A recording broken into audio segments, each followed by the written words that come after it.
For example, temperatures drop to a low -48. 90 million people are now affected by temperatures below -18. All of this has been brought on by a polar vortex. The freeze has brought Chicago to a standstill. Let's see how some of British expats out there are coping.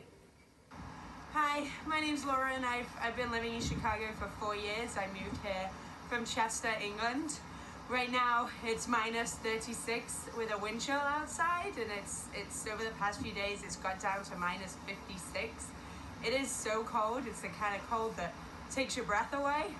Hi, my name's Lucy. I used to live in Surrey and now I live in the Chicago suburbs. It is a balmy -28 today, so it's warm enough for me to go outside, but I'm not letting my little boy outside. So I'm going to stand out here and blow some bubbles for him, and we're going to see if we can get the bubbles to freeze. This hot water here will instantly turn into snow if it's thrown outside, so just watch this.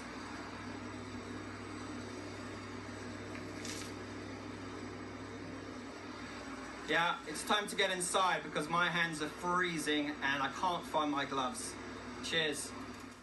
Not the time not to have gloves, Bart. There he is, warmly inside with his hands wrapped around a cup of tea. We'll talk to Bart in just a sec. We also have Lucy Pascoe-Saw there as well, who lives around 25 miles outside Chicago. I'll talk to you soon as well, Lucy. Thanks very much for joining us. Bart, you are inside.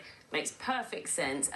Funnily enough, we saw that water, the frozen water thing, done with our correspondent Chris Buckler yesterday in Chicago. All seems fun, but there's a serious element to this, isn't there? Are people concerned? Are people worried in terms of getting anywhere, health, looking after themselves? Absolutely. My workplace told us to stay at home, and I think about 12 people have died in the Chicago area already. So, yeah, there's a big problem with people who are sleeping rough on the streets. So, yeah, it's very serious in many respects, for sure, fun and games aside. Talk to me about the area you live in. Tell me what it's like. You spoke about people living rough on the streets. I know as well there was an effort in Chicago to get people into warm shelters. What about where you are? Yeah, where I am, I'm in Logan Square, and the community's been doing a big rip around to get people coats. And there's a lot of sort of neighbourly spirit that's coming out. I had some neighbours coming over asking if they could use my washing machine because their pipes had frozen. I had my landlord, PJ, come over and help with burst pipes. So, a lot of people have sort of brought people together that may never spoken before.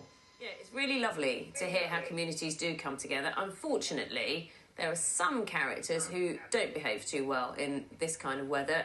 Talk to me about certain coats being stolen from people. Yeah, not a good time to be wearing one of those Canada Goose coats. I think they're about $1,000 over here, and there have been about 8 people who have been robbed so far at gunpoint. So, yeah, not great, but they are sort of magnets for just asking to be robbed. Well, yeah, no one else to be robbed. Let's just hope people do manage to stay safe or be burgled. I understand there is some light at the end of the tunnel, isn't there, in some senses? I mean, to us it would sound really cold, 0 degrees, but perhaps almost tropical coming your way. That's right. It's a balmy 20 right now, and I think it's going to be only about 14 or 18, -14, -18 tomorrow. So pretty good. I'll be going back into work, I think. The trains will be running, that's for sure. Oh, it's good to talk to you, Bart. Thanks very much. And, of course, stay safe as well. Interesting, isn't it, when you say -14 is balmy? I know. Let's talk to Lucy now. Lucy Pascoe, and she's in one of the Chicago suburbs, a little outside of Chicago, with a family. You've got a 4-year-old son and an 18-month-old as well. Morning to you, Lucy. Just explain, who's the penguin? What's going on there? And is the penguin sitting on the heater? The penguin is sitting on the dehumidifier because I'm actually in the middle of drying out my frozen pipes. So I'm in my basement doing some maintenance. So is that how it works? Is that a daily ritual? How does it work in practice? Well, winters here are long and they are cold. And it's a pretty well-oiled machine to keep your house running during these winters. But I have to say, I take issue with you saying that Chicago ground to a standstill. This city runs no matter what. And the authorities woe betide them if they don't make sure that people can get to work.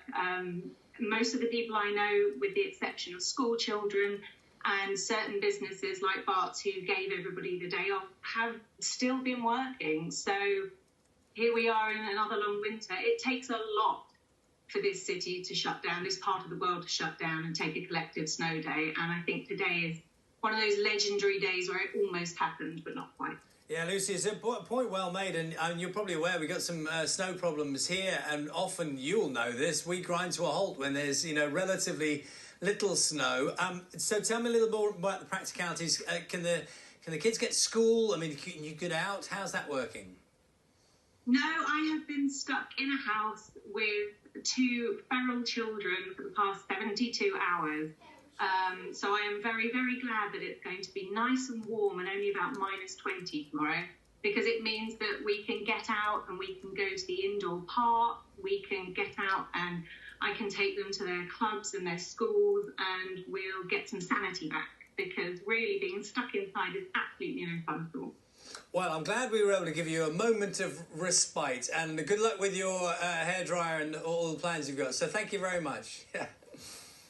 I love that. I love that. You've got to take whatever measures necessary. Do what you've got to do. Really interesting that Chicago is keeping going, and as Lucy said, absolutely is used to that kind of weather. Unfortunately, here we have some travel disruption, and the reason is, of course, there's snow, particularly down in the southwest.